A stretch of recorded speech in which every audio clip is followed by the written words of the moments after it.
오늘날 인류가 이 심혈을 기울여 준비하는 이 첨단 분야 중에 하나가 이 사람을 닮은 또 다른 피조물을 만드는 일입니다. 하나님이 보시면 피조물의 손자죠.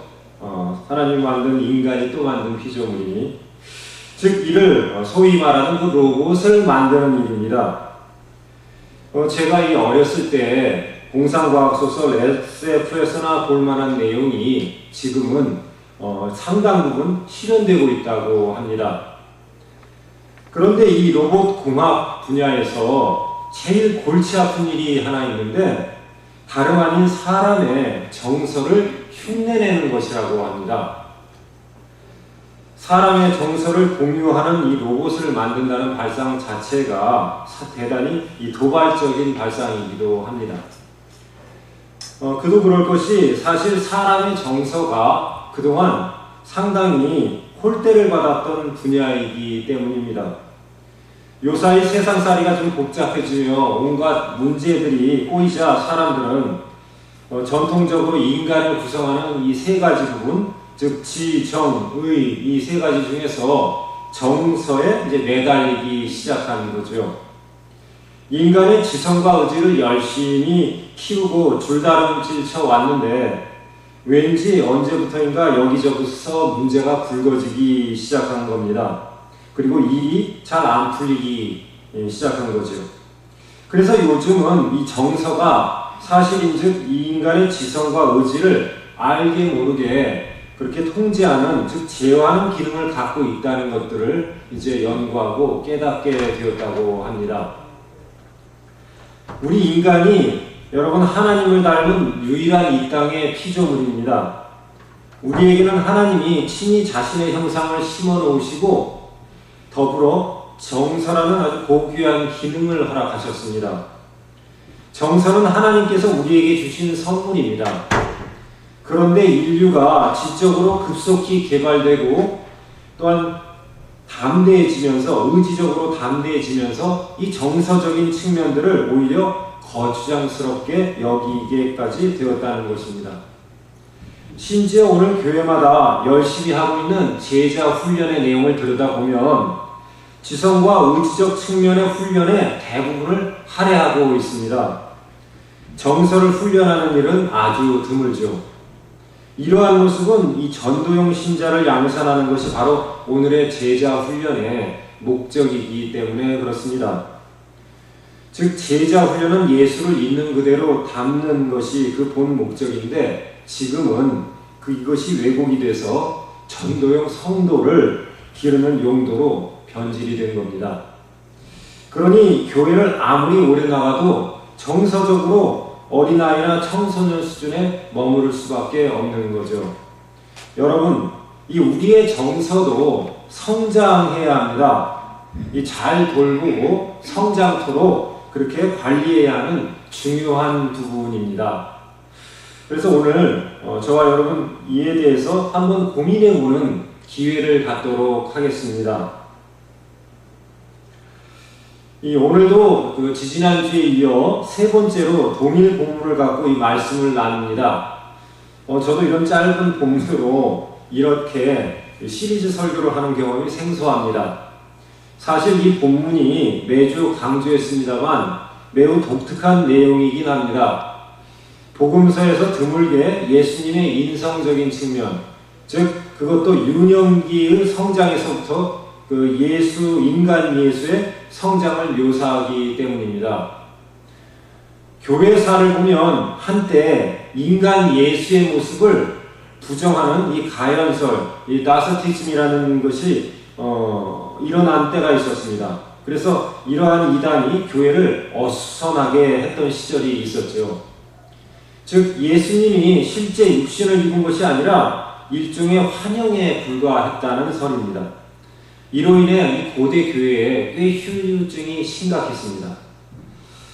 그러자 AD 451년 이 칼케돈이라는 곳에서 교회 지도자들이 모여서 회의를 합니다. 그래서 예수는 완전한 하나님인 동시에 완전한 인간이라는 선언을 합니다. 그러나 그 후에도 이 가열설은 종종 이 고개를 내밀곤 했어요. 그러기에 오늘날도 그 여파가 있습니다. 그래서 예수님을 알아가는데 가끔씩 걸림돌이 되죠. 그러기에 이러한 본문 말씀은, 오늘 우리의 본문 말씀은 굉장히 중요합니다. 바로 이 말씀을 통해서 우리는 완전한 인간이신 예수를 확인할 수 있기 때문입니다.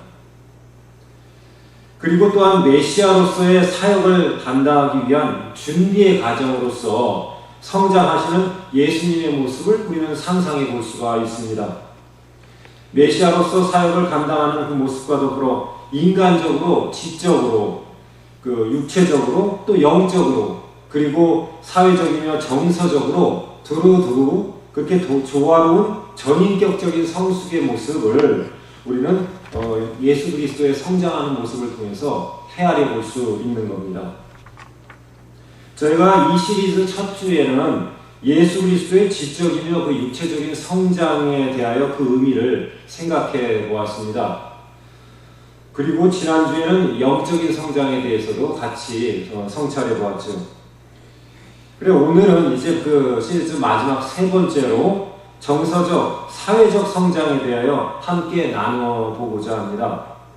특히 이 정서적인 성장에 대하여 오늘 집중해서 살펴보고자 합니다. 사실 몇 주 전 제가 이 서로 더불어 살아가는 인생이라는 제목의 설교를 통해 이 크리스천의 사회성과 그 면면을 다룬 적이 있어서 이 오버랩되는 부분이 있는 바 오늘은 그 정서적인 성장에 포인트를 두고 이 내용을 살펴보고자 합니다. 이 사실 정신없이 분주한 이 오늘을 사는 우리들에게 이 정서적 측면의 성장은 상당히 중요합니다. 그래서 오늘 더불어 그 의미를 우리가 한번 이해하고 어찌하면 이러한 정서적인 성장을 우리가 누릴 수 있는지 한번 같이 살펴보겠습니다. 우리가 제가 한번 현대어로 본문을 다시 한번 읽어보겠습니다. 예수께서는 키와 지혜가 자라고 하나님과 사람들에게 더욱 사랑을 받으셨더라. 아멘.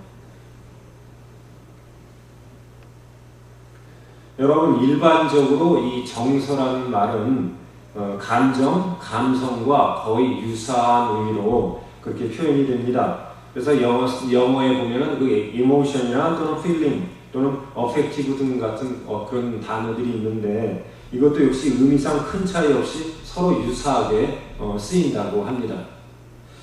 이 사전적인 의미로는 이 감성은 이 이성에 상대되는 의미로 그렇게 해석됩니다.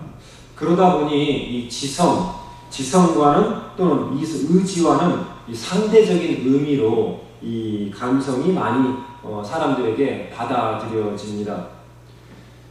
그렇지만 사실 우리 인간은 하나님의 피조물로서 우리의 모습을 살펴보건대 그 탁월함이 이 지적인 면이나 의지적인 면보다는 오히려 정서적인 면에 있어서 다른 피조물들과 구별되지 않나 생각됩니다. 그리하여 하나님이 우리를 지으심에 있어서 그 신묘막측함, 다윗이 시편에 고백하지 않습니까? 그 신묘막측함은 바로 이 정서적인 측면으로 일어나는 모습이 아닌가 저는 그렇게 여겨집니다. 여러분, 이 목회 차원에서도 이 오늘 현대를 살아가는 성도를 돌봄에 있어서 특히 이 정서적 측면은 대단히 중요합니다. 이 정서적 측면을 소홀히 하는 경우는 당장은 티가 나지 않습니다. 그러나 뒤에 깊은 후유증을 남기는 경우가 아주 허다합니다. 소위 앞으로 벌고 뒤로 깨진다고 그러죠. 그런 일이 아주 속출합니다.